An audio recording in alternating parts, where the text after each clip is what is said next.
Right, ladies and gentlemen, today's guest, none other than Callan The Rockstar Potter. He knows everything about Australian MMA. We cover the Eternal MMA 79 event that was in Gold Coast on the weekend. We also touch on the Beatdown Promotions 5 event that was a week prior. Of course, all your MMA rumours always get us all in trouble. Some that involve the AFL legend Brendan Fevola, who will be having a fight at Hex Fight Series.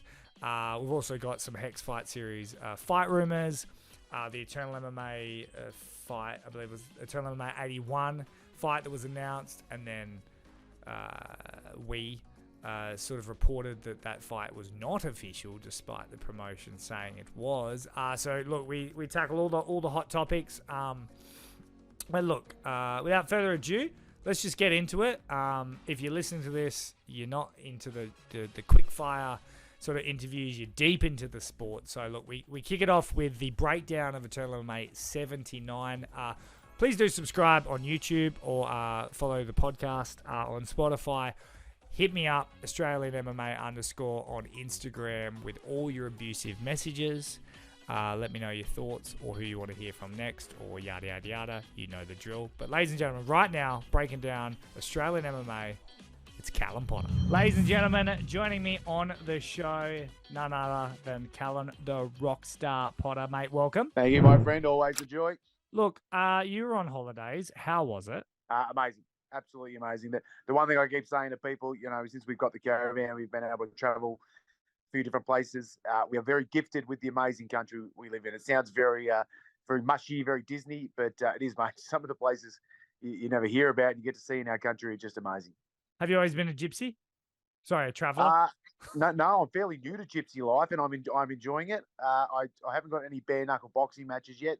I think that's on the third year of a gypsy apprenticeship, so I'll have to wait to get into that one.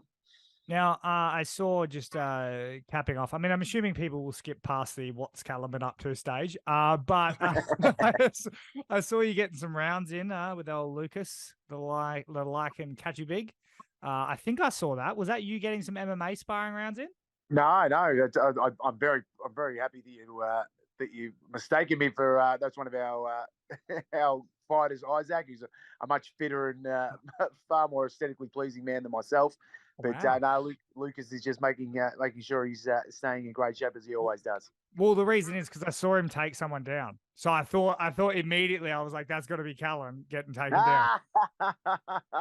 Just potting from a long thing.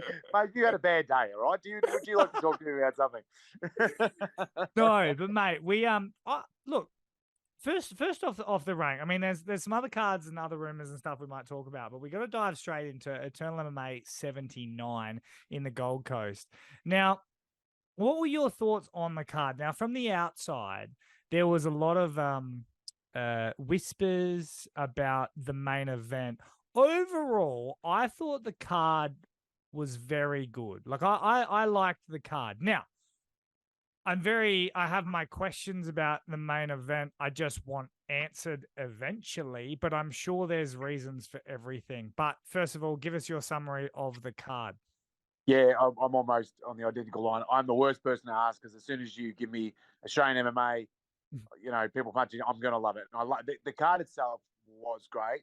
I've mentioned before in the past, and I will continue to mention, I have zero interest in local Australian fighters fighting no-name internationals. Yeah. Does nothing for me. Again, I'm not a promoter. I'm not a person putting the card together. I'm strictly speaking from someone that is obsessed with Australian MMA. You know what I mean? To watch, you know, local guys beat up someone who's not within their ranks, that doesn't help me progress in where I think that person now stands in the rankings of Australia and New Zealand. You know, I count New Zealand within that basis too.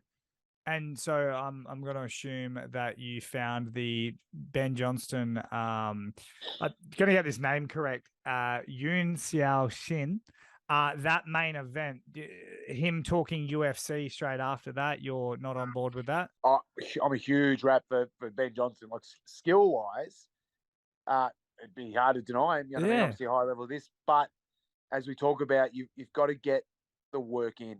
You know what I mean? They've City Kickboxing is amazing. They're doing great things. He is still out of there. Yeah, I think he's a bit of a part-time. Yeah. Yeah, like he does the camp, and then I think he's back home. Yeah.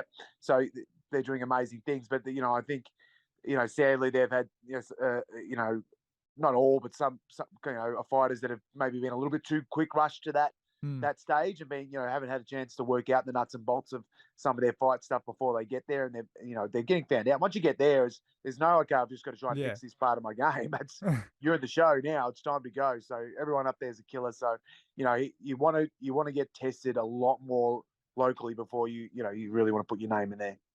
I think it's a hard one too, because I think everyone that is listening or watching is assuming that I'm going to come on and almost go straight at like Eternal for matching that. It looked like a weight class difference. Like that's how wild it was. It didn't look like a weight class difference. No, like it 100% was. Yeah. Like it, but at the same time, I really want that chat. Now, Cam O'Neill did call me twice that night. Probably because I also posted some other stuff, which we'll go into. But I can only imagine that man struggled to get a fight for Ben Johnston. Correct? Yeah. Again, everything we're saying from, you're gonna be hard pressed to find two guys more obsessed with the local MMA scene, and that's where we're speaking from. I've said 100 times, I've always rather been the guy in the cage taking the punches than trying to organise the person to take the punches. I have nothing but empathy for guys running fight shows, and I get it. You know what I mean? There's no one but the highest level going to be willing to stand in across from Ben Johnston. So it's not. I'm not necessarily potting that. I'm just saying, as an MMA fan, look, it doesn't do much for me. I was stoked to see him get a win. I'm stoked to see him progress. I want to see him versus Matt Myers. I want to see him versus Brogan Anderson. You know what I mean? I want to see him versus John Martin. That's the fights I want to see. Yeah, and look, it is an important. I've spoken to Cam before, who says, I mean, I've talked to him about coming on the show before, and he says, like, I don't want to like put, like, I just want you to do your job, I do my job, and yada yada. Yes. And I respect that, right? But I think it's important because I would love for him to come on the show and go, no, you idiots, it's because of X, Y, Z, and this is the reason. Because it's so easy for us to sit on the outside and go, why the hell did you pick a like at best 165-pound Korean to come on over and fight one of our best prospects in terms of like combat? So like your boxing, Muay Thai, wrestling. I mean, he trains with I think he was emulating Alex Pereira for Israel Adesanya in his training camp. So like that's the level of this guy. And so if anything, I think we are confused as to why we're not even really critiquing it. It is more confusing. Yeah, spot on. And I'd have no doubt, you know what I mean? I'd have no doubt Cam would be able to come in here within about 10 minutes, explain his situation. And you and I would sit back and go, yep, I get it. Yeah. You know what I mean? And also, like, I mean, the reason why too is I touched base with Cam as well, but like the Elliot Compton situation. Now, I know that his fight fell through. They said I've heard like rumors, but when you hear it from the promotion, like, so I heard that like it was maybe like a mismatch in like the contract said one weight for one guy and one weight for another, and allegedly a guy didn't get on the plane. That's what I've heard. But when a promotion comes out and Elliot Compton comes out and says it was visa issues. Yeah, that's what I heard, yeah. I mean, you have to believe it 100%, don't you? Yeah. Because if he's like, you're a fighter. Like if a promoter came out and stuffed up your fight because of like the weights and contracts and stuff, you wouldn't then be at that fight show the very next day, like super happy to talk about it. Like you would be a bit sort of miffed. So I can't imagine that that's not the truth. So, I mean, it's come from the man himself. So 100% you would have to say that it was visa issues. And I wouldn't imagine with the situations, again, this is all just gibble gobble, but I wouldn't imagine with the situations these Korean lads were in, you know what I mean? They're not pushing here for world title aspirations. You know what I mean? This is I don't know the guy. I certainly don't live in his back pocket. I think they're pretty happy to get a flight over to Australia and get a fight in and, get paid some amount of money. I don't think a discrepancy in weight class, as we saw in that main event, is going to hinder them unless again, if it was from the Compton side. But again, I don't think he with the situation that was in front of him. That doesn't seem like a debacle that's going to end that fight. The visa issue seems like a far more. And how many times we sent it? As soon as I saw that get announced, I just threw my hands up and said, "Well, that's the price you pay." You know what I mean? Again, I don't empathise. I'm sure they'd be able to explain that situation to us. But that's the gamble you take when you go, okay, I'm going to grab some guy from North Korea, fly him over here to fight. It happened 100 times on the old AFCs and the Hexes. Yeah, it's happened 100 times. I've seen it, and it'll happen 100 more. That's the gamble you take when you go that route. Yeah, and look, I would say that it's like, yeah, it is important for promotions, I think. And this is, look, I'm really almost sticking up for Cam and Eternal on this card, because I do think there's a lot of like miscommunication out to the public. Probably my fault, but I do think it's important for the promotion. And I get that you have to protect the brand and we're deep into it, but the everyday punter doesn't know. But I do feel like, and Hex do this as well. They've stuffed it up as well. Promotions need to put out little statements and just go, hey, this is what happened. You might be hearing all this or whatever, but like, this is what happens. This is what we've said. So there's transparency, because then when we do hear rumors, we're off and running. And I'll be honest, I would have ran with that because I heard through the grapevine that Compton had it at super lightweight and the Korean had it at lightweight. And there was miscommunication throughout the whole camp. And then the Korean guy didn't want to like go to the fight at all. So then it got called off, right? That's what I'm hearing, right? If you come out and like Compton comes out and he says what he said, because I saw him do an interview with From the Stands, and then he said why. Even as the most skeptical man in Australian MMA, I went, well, Compton said it, so that's got to be like, it's almost like that's got to be the truth. And I think the promotions are almost scared of saying, like, putting out a statement. They almost pretend the fight was never announced. But I think you would go a long way by putting it out there to some degree. Yeah, spot on. And again, what's Compton's got, like, Eternal are going to do what Eternal's best for Eternal, 100%. Compton's got no brand. No brand to protect. What's in it for him to not say it line and length? Exactly what happened. Yeah. So as soon as I've got no reason to not believe anything coming out of that man's mouth. So as soon as just like yourself, as soon as it came out of his mouth, you'd believe it 100%. Yeah. Now we do move to some of the fights that did happen.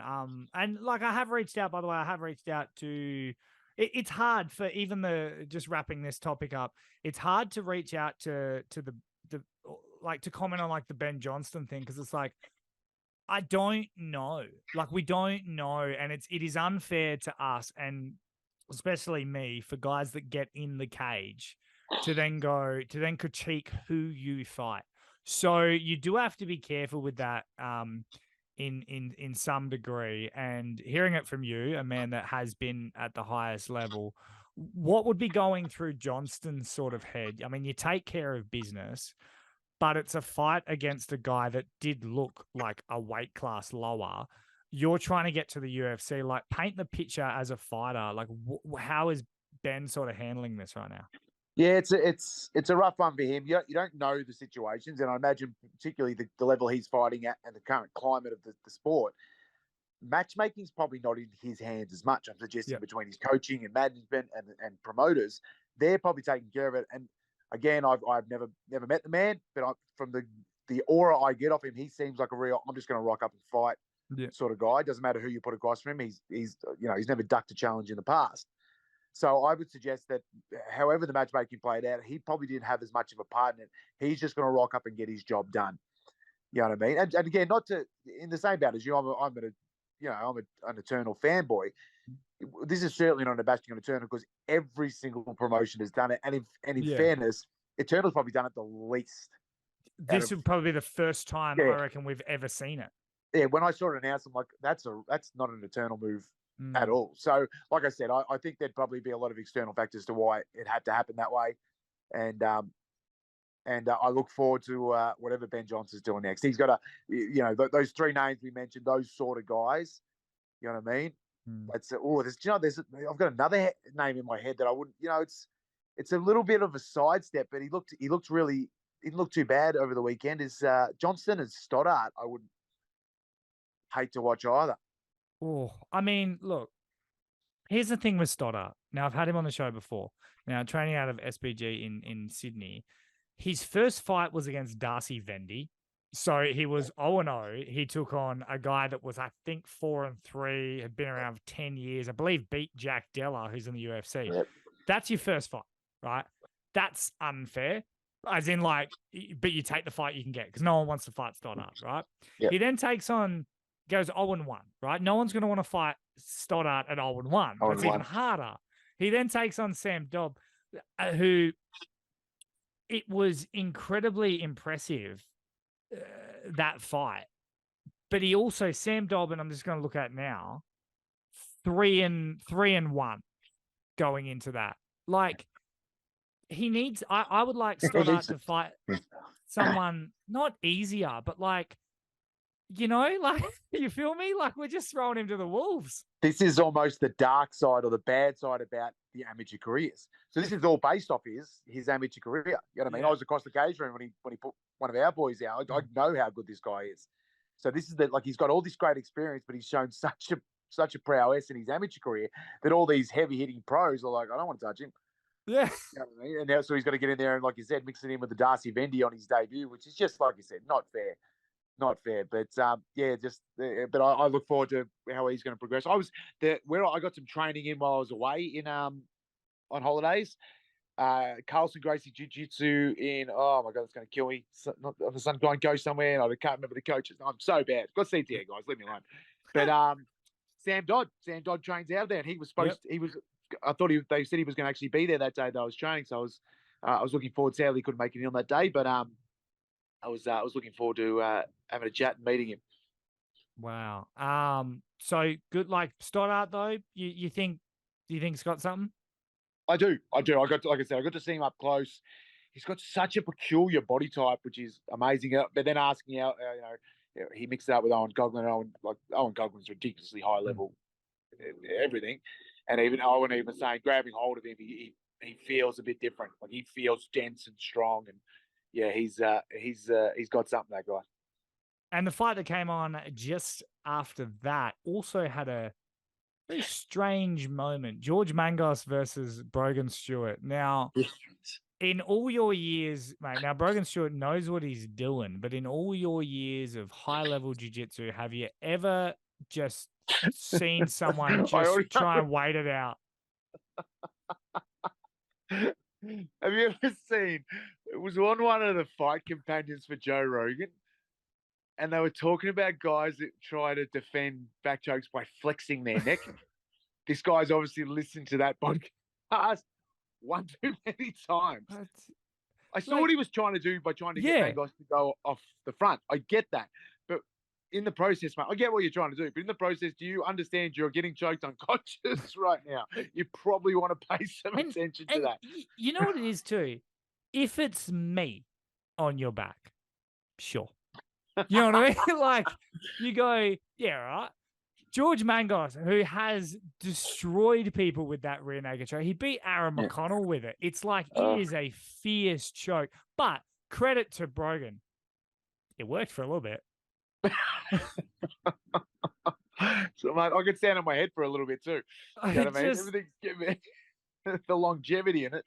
I thought maybe he was going like, because he does strike me as a guy that I think he's like independent. Like literally, he's one of them guys that like trains himself. Like that was his gym. His gym was like just doing his own thing.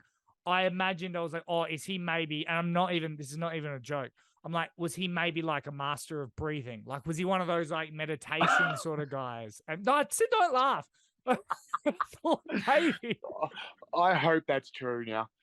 Now you've put that in my head. I'm praying that's true. All right, I'm praying that he's like, you know what? I'm going into the dark spot. I'm gonna Wim Hof my way out of this. Yeah, so I thought. But look, Brogan Stewart is a nice fighter as well. But I actually think it didn't damage the win for George Mangos, but it didn't make it as impressive because of that. We're talking about the defense rather than the quick offense. Yeah. 100% get what you're saying. And it was always going to, as soon as it happened, I swear, as soon as it happened, I was watching, I'm going, 100% I'm going to be talking to Mitch about this. But even in saying that, he's my most impressive from the card. He is. He's a thing.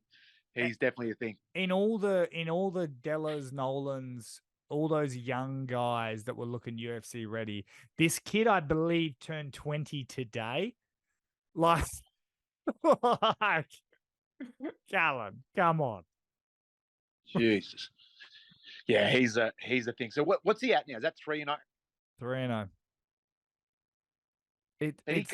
But you think about that as back, like, it's only 3-0. So when did Nolan make the jump? Was that 4-0 when he made 5-0? 5-0. So but he came in at 3-0, and then he fought. Was it Aguilera? He fought at 3-0. Was that Aguilera taking him to 5-0? No, Aguilera took him to 5-0. Who did he fight? He fought someone tough. He fought. Was it Niam Steven before that? Yeah, I think it was. I think that was 4-0. So that's a high level. Like, that's where this kid's at now. So you got to look at the featherweight division. He's fighting one of those dudes next. Yeah. So who do you give Mangos next? Yeah, I was thinking on it straight away, and I couldn't think of a name. It was because the one thing with the featherweight division at the moment, there's a lot of popping and moving. A lot of guys going up, a lot of guys going down. A lot of guys going out. Yeah. Trying to think. Like, do you? Oh, you actually. No, because Costa wants to go back to bantam unless it's Justin. That's kind of the only thing he's said with feather. I mean, Mangos is right at that. You probably could give him, as I'm just looking at the rankings now, you probably could give him like a guy that's like not 4-5-0. You could probably give him like a top 6 or 7 guy. Yeah. So what about like a vet, like a Medina? You know what I mean? Like, what about like I mean, I know we got Barber and Kakembo, they're locked up. What about your boy Catchubig? Lucas, yeah. Jarrett Willbraham? That's one. He's the one that came. I'm thinking, who came to my mind? Jarrett Willbraham. That's 100% the one that came to mind. I said, that's the move. Yeah, that might. You know what? That might be it. I think. You know what I mean? He's had a taste, so he might level up. He's got to rub off Kaan Ofli now. He got to rub off. He just beat. Who did he just beat? In the performance he wasn't all that happy with. Willbraham? Yeah. Brad Ramsey. He wasn't all that happy with his performance, but I thought he looked great. That's the fight to make. That's exactly the guy I was thinking. That's good. I do like that. I really like that. And everyone else seems to be quite matched up. They're either inactive or injured. Like your Coby Thicknesses, they're like still sort of hurt. Your Sam Hibbards and Aaron Blackies are like not as they're not as active type. Not things. as active. Kind of wipe them away, and Diego Pereira's caught up with Luke Jones now, which is he's back on the scene. Yeah, if people didn't understand just how good the Jones brothers were at one point in time, that's always good to see. But no, so George Mangos, I think, is up for a huge test. Yeah. And then you give him. I mean, like, here's the other thing too. He's 20, right? So UFC and all that sort of title shots and stuff is great. But at 20, do you take your time? Yes, but there's time and time, so he doesn't need to. I don't think it does much for him because he's had his amateur career as well. I think he was 4-0. Yes, amateur. He was. Sorry, no, he was 5-0. 5-0. 6-0. Sorry, 6-0. 6-0. Mate, he's getting amateur wins as we speak. So he's had that. So yes, but that Willbraham fight is the perfect step. Now, and then off that, you gauge the next move. I don't like the whole laid out the next 6 fights sort of thing. Yeah. That's a level up. Oh, get back off that. That's a level up.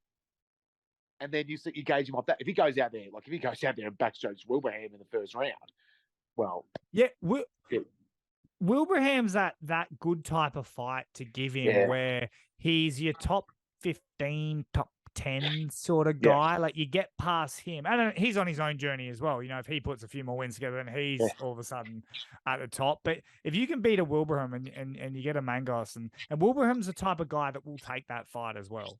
And it's good. Like you said, this isn't just the Mangos story. That's a great fight for Willbraham. You know what I mean? He got to go taste some upper level. You know what I mean? With his fight with Kaan, had a great fight. Showed that he's quite capable of mixing up with those guys. Came up short, sadly. Now he's repositioning himself because this isn't boxing. This is you lose and then you're out for the next. The career's done. So he now is going to rebuild himself. He comes back and beats an absolute killer up and comer.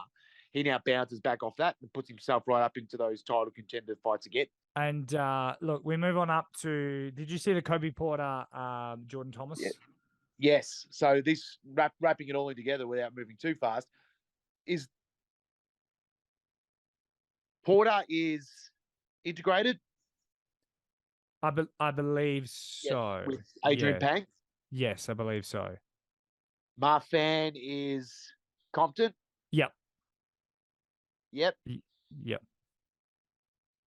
That to me, it seems like one of those straightforward matchups. I didn't know how. I was almost positive when Marfan took the mic that was going to come out of his mouth. Really? Yeah. Oh. I was like, you know what, that seems like the line because Porter did the right thing. He comes and knocks a guy out, says I'll fight anyone. And in the heart of Chael's son, who I love, Uncle Chael, I love when he come out. And I can't remember ever doing it myself. I wasn't great with it, but the whole I'll fight anyone. I love it. I love the idea you're putting out. But like Chael's son says the same thing. If you don't care who you fight next, how are we supposed to care who you fight next? You know what exactly. I mean? It's very interesting you bring that up because, I mean, this is coming from a guy that has had some pretty intense jiu-jitsu matches. But like when you win, there was just far too much of, just like whoever. And it's like, I get it. You're a fighter. You got to worry about what you're doing in the cage type thing. But if you just throw out one name, if you just throw out like one guy, it doesn't even have to be like, stuff you. It can be like, hey, mate, I really respect your skills, but I think I've got you. You know what I mean? Yeah. It gives us direction. And, I mean, we're biased because we're, like, talking about it, so it helps us. Feeds us. But at the same time, I do like you pushing that together, though, Don Marfan, because the Coby Porter knockout was just nice. And I think it elevated him into talking status, where before you probably that fight you might gloss over when talking about a card type thing. Yeah, spot on. Yeah, but he goes and gets it done. Yeah. And then the Dom Marfan fight I mean, I think if I'm being honest, I think Marfan's a little bit further ahead than him in the narrative sort of sense. But when you've got the lightweight champ that is Quillan Southkill who has beaten you, you're probably going to have to do a little bit more work. Spot on. You know what I mean? I agree, and I agree with that. That Marfan might be certainly not by much. Like it's a pinky toe ahead. But Coby Porter's still rocking wins over Nam Steven. You know what I mean? And now he's just got a real big knockout win in the first round. So both with big first round wins. I felt that the onus fell a little bit more on Marfan. So you've just come out, you've just watched a fight before yours. Guy in your division gets a knockout, takes the mic, drops some non-Disney words and says, I will fight anyone. I will knock all you out. You all got it. So that's your division. So when Marfan came, I thought, Marfan went out and dominated too, looked amazing. You know, he's a very skillful fighter. I just sit next to him at a UFC years and years ago. It was when Whittaker took on Brunson. Oh wow! And I sent Adrian Pang a message saying, "Listen, mate, I just sat next to because I think he was with Integrated at the time. Yeah. And I said, I just sat next to one of your boys, mate. He's one of the nicest guys ever, and he was a really lovely kid because he was. Like every time my now wife got to get up and go to the bathroom or something, they'd all stand up and like move to it. They were just the loveliest guys. And then they get in the cage and they choke people out. So you think so Marfan was at Integrated, did you say? I believe so. That's why I was double checking. So I'm pretty sure because obviously, Compton and Brown and all that, they were, there's been a separation there. Well, that's all I need. Thanks, Callan. I can take that and that's why I was just double checking my things before the start. I'm like, is that like it wasn't because they're a team? Because then I realized they're definitely not training together. If one's at Compton's and one's at Integrated, because I don't believe that those two camps are all that copacetic anymore. Yes. No, so that wraps up the Eternal MMA 79 card. I like that you're about to get yourself in more shit like you did last week. Or mate, I had to double check. I was going to drop one thing tonight when we talk about the upcoming Hex stuff. So I had to double check because I did get myself in some stuff last week. Yes, when what even was it? It was don't make me re-say it. No, it was I will say it again because I actually quoted you so I didn't get in trouble. the Josh Kuhn versus Raja Shippen, mate. I had like 5 phone calls. I don't think people realize what me and you go through just to make this vaguely entertaining. Mate, I have never. That's the last time you'll ever see me on this podcast with a glass of red wine in my hand. I tell you right now, I blame the Shiraz. Oh, you're going to send me like a week before our next catch up. You're going to send me a case of Shiraz or something. Yes, just to get me to drop stupidity. For sure. Well, we do move on. I do want to cover a little bit of Hex. I mean, no, you know what? I'll just do a quick little gloss over of the Beatdown show. We didn't get to talk about that the week prior. Jamie Edenden, mate, absolute like superstar to do what she did to Janay Heerden. I don't think anywhere close to the UFC Bellator stuff yet. Unfortunately, there's no one else to fight. She's in that position, mate. Yeah. Do I think Edenden could get there in 2 or 3 fights? Absolutely. I think she punches like a truck. She trains like an absolute superstar. But then I mean, they're stuck. What do they do? Yeah. What was the official weight? Was this at feather? I believe so, yeah. Yeah, so she is, mate, because she's had some weight issues too. 100%. It's a huge win. For old Janay, sometimes, when you have people coming back from a higher promotion back to, I think there can sometimes be a lag, and she looked like she felt it too. But the main reason that night was just Jamie. She's a beast. She brings the fury. She really was. That Dunstan Death Squad now is really making an even bigger name for themselves with John Martin Fraser, Sean Gauci, David Martinez, like champions on champions on champions. I'm really, really impressed with them. I want to talk about, I actually wrote a piece on my website, right? I didn't end up releasing it because I haven't really launched the Australian MMA website yet, but I wrote it. And before it was to kind of like give you an idea of a storyline heading in to the fight. And it was called How Much is a Nickel Worth? And it was on Stewart Nicoll. And it was just because everyone he had fought up until that point, their records were either 500 or under. So he was 6-0 and he had never beaten a guy with a winning record, or that, like, I think it was all still had a winning record type thing. So we all thought he was amazing, but he hadn't done the slam dunk. He hadn't hit the home run. You can only fight who's in front of you. He then had a real challenger, Dan Moodley, who has fought guys who were in the UFC. He is a good fighter. We get to the card. Stewart Nicoll murders him. He is the best flyweight in Australia. I know that Cam O'Neill is going to throw darts at my head right now because there's a Frank Jankowski taking on Anthony Drilich flyweight bout. And I think that's 2 and 3, if I'm being honest. But Stewart Nicoll needs that winner. Oh, do you know what, mate? I'm almost at the point. I agree with everything you said. I think just give him a go now. I'd love to see him take it into how old is he? I think he's young. I could be wrong. He's like 28, maybe. Okay, so young-ish. He's not a mango young.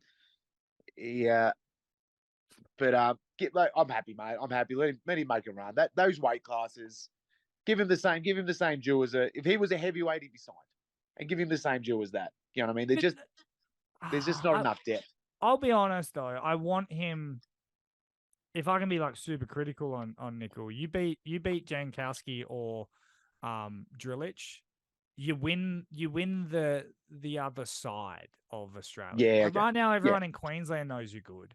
But you make it like Steve.